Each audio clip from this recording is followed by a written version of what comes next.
Hello friends, welcome back to my channel. ഇന്ന് നമുക്കേ നല്ല പഴുത്ത മാങ്ങ ഉണ്ടെങ്കിൽ ഒരിക്കലെങ്കിലും ട്രൈ ചെയ്ത് നോക്കേണ്ട ഒരു അടിപൊളി ഐറ്റം ഉണ്ടാക്കി നോക്കാം കേട്ടോ. മാമ്പഴ കേസരി. അപ്പോൾ ഇതെങ്ങനെ റെഡിയാക്കാമെന്നൊന്ന് കണ്ടു നോക്കാം. അതിന് വേണ്ടിയിട്ട് ഒരു പാനിലേക്ക് കുറച്ച് നെയ്യ് ഒഴിച്ചു കൊടുക്കുന്നുണ്ട് കേട്ടോ. ആ നെയ്യൊക്കെ ഒന്ന് മെൽറ്റായി വരുമ്പോഴേക്കും ഇതിലേക്ക് കുറച്ച് കാഷ്യൂസും കിസ്മിസും ചേർത്തിട്ട് നന്നായിട്ടൊന്ന് വറുത്തെടുക്കുകയാണ്.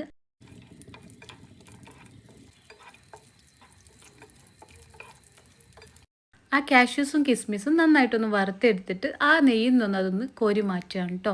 എന്നിട്ട് ആ ഒരു പാത്രത്തിലേക്ക് തന്നെ ഒരു കപ്പ് റവ ഇട്ട് കൊടുക്കുകയാണ്. എന്നിട്ട് നന്നായിട്ടൊന്ന് വറുത്തെടുക്കുക കേട്ടോ. നമ്മളിപ്പോൾ വറുത്തിട്ടുള്ള റവയാണെങ്കിലും ഇത് നെയ്യിലിട്ടിട്ട് നന്നായിട്ടൊന്ന് മിക്സ് ചെയ്തെടുക്കണം. ഒരുപാട് അങ്ങോട്ട് വറുത്ത് കളറ് മാറി പോകുമൊന്നും വേണ്ട. ചെറുതായിട്ടൊന്ന് കളറ് മാറി വരുമ്പോഴേക്കും നമുക്കിതിൻ്റെ ഫ്ലെയിം ഓഫ് ചെയ്യുക. നന്നായിട്ട് ആ നെയ്യിൽ അതൊന്ന് മിക്സാക്കി എടുക്കുക. ചെറുതായിട്ടൊന്ന് കളറ് മാറി വന്നാൽ മതി കേട്ടോ. ഇനി ഇതിലേക്ക് ഒരു കപ്പ് വെള്ളം ഒഴിച്ചു കൊടുക്കുന്നുണ്ട് കേട്ടോ. ഒരു കപ്പ് റവയിലേക്ക് ഇതുപോലൊരു കപ്പ് വെള്ളം കൂടി ഒഴിച്ചു കൊടുത്താൽ മതി. നമ്മൾ ഈ വെള്ളം ഒഴിച്ചു കൊടുക്കുമ്പോൾ ഗ്യാസിൻ്റെ ഫ്ലെയിം ലോ ആയിട്ട് വെക്കുക. അല്ലെങ്കിൽ ആ വെള്ളം ഒഴിച്ച ഉടനെ തന്നെ ആ ഒരു ഭാഗം പെട്ടെന്ന് അങ്ങോട്ട് കട്ട പിടിച്ച് പോവുള്ളൂ. അപ്പോൾ അത് ശ്രദ്ധിക്കുക. അതിനുശേഷം ഫ്ലെയിം കൂട്ടി വെച്ചിട്ട് റവ നന്നായിട്ടൊന്ന് മിക്സ് ചെയ്തിട്ട് ഒന്ന് കുക്ക് ചെയ്തെടുക്കുകയാണ്. അതിൽ ആ വെള്ളമൊക്കെ ഒന്ന് വറ്റി വരുന്നത് വരെ ഇത് നന്നായിട്ട് തന്നെ ഒന്ന് മിക്സ് ചെയ്തുകൊണ്ടിരിക്കുക കേട്ടോ. ഇപ്പോൾ ഈ റവയിലെ വെള്ളമൊക്കെ വറ്റിയിട്ട് നന്നായിട്ട് തന്നെ ഇതൊന്ന് കുക്കായി കിട്ടിയിട്ടുണ്ട് കേട്ടോ.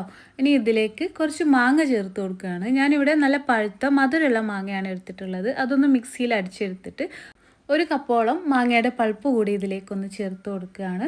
പിന്നെ ഇതിലേക്ക് മധുരത്തിന് ആവശ്യമായിട്ടുള്ള പഞ്ചസാര ചേർത്ത് കൊടുക്കുന്നുണ്ട്. നിങ്ങൾക്ക് എത്രയാണോ മധുരം ആവശ്യം അതിനനുസരിച്ചിട്ട് പഞ്ചസാര ചേർത്ത് കൊടുക്കുക. പിന്നെ ഇതിൻ്റെ ആ ഒരു മധുരം ബാലൻസ് ചെയ്യാൻ വേണ്ടിയിട്ട് ഒരു നുള്ളു ഉപ്പ് കൂടി ചേർത്ത് കൊടുക്കുന്നുണ്ട് കേട്ടോ. ഇനി ഇതെല്ലാം കൂടിയിട്ട് നന്നായിട്ടൊന്ന് മിക്സ് ചെയ്തെടുക്കുകയാണ്. കട്ടയൊന്നും ഇല്ലാതെ ആ മാങ്ങയും റവയും കൂടി നന്നായിട്ട് തന്നെ മിക്സ് ചെയ്തെടുക്കണേ. ആ മാങ്ങയും റവയും കൂടി നന്നായിട്ടൊന്ന് മിക്സ് ചെയ്തെടുത്തതിന് ശേഷം കട്ടയൊന്നും ഇല്ലാതെ മിക്സ് ചെയ്തെടുത്തതിന് ശേഷം ഇതിലേക്ക് കുറച്ച് നെയ്യ് കൂടി ചേർത്ത് കൊടുക്കുന്നുണ്ട്. എന്നിട്ട് ഒന്നുകൂടി മിക്സ് ചെയ്തെടുക്കുക കേട്ടോ. ഇങ്ങനെ 1-2 പ്രാവശ്യം കൂടി നെയ്യ് ഇതുപോലെ ഒഴിച്ചു കൊടുത്തിട്ട് ഇത് നന്നായിട്ടൊന്ന് മിക്സ് ചെയ്തെടുക്കുകയാണ്. ഇനി വീണ്ടും കുറച്ചുകൂടെ നെയ്യ് ഇതിലേക്കൊന്ന് ഒഴിച്ച് കൊടുക്കുന്നുണ്ട് കേട്ടോ. അപ്പോൾ ഇതുപോലെ 1-2 പ്രാവശ്യം നിങ്ങൾക്ക് ഇഷ്ടമുള്ള അത്ര നെയ്യ്. ചിലർക്ക് നെയ്യിൻ്റെ ഫ്ലേവർ കുറച്ചധികം ഇഷ്ടമാവും, ചിലർക്ക് അത്ര ഇഷ്ടമാവില്ലല്ലോ. അപ്പോൾ അതിനനുസരിച്ച് നിങ്ങളുടെ ഇഷ്ടത്തിനനുസരിച്ച് നെയ്യ് ചേർത്ത് കൊടുത്തിട്ട് നന്നായിട്ടൊന്ന് മിക്സ് ചെയ്യുക.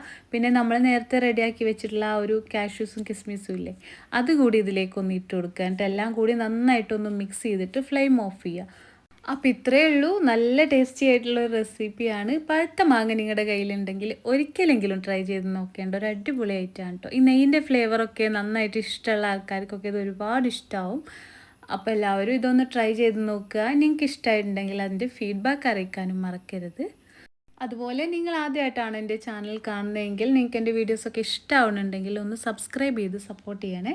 തൊട്ടടുത്ത് കാണുന്ന ബെൽ ബട്ടൺ പ്രസ് ചെയ്ത് ഓൾ എന്ന ഓപ്ഷൻ സെലക്ട് ചെയ്താൽ ഞാനിരുന്ന എല്ലാ വീഡിയോസും നിങ്ങൾക്ക് നോട്ടിഫിക്കേഷനായി കിട്ടും.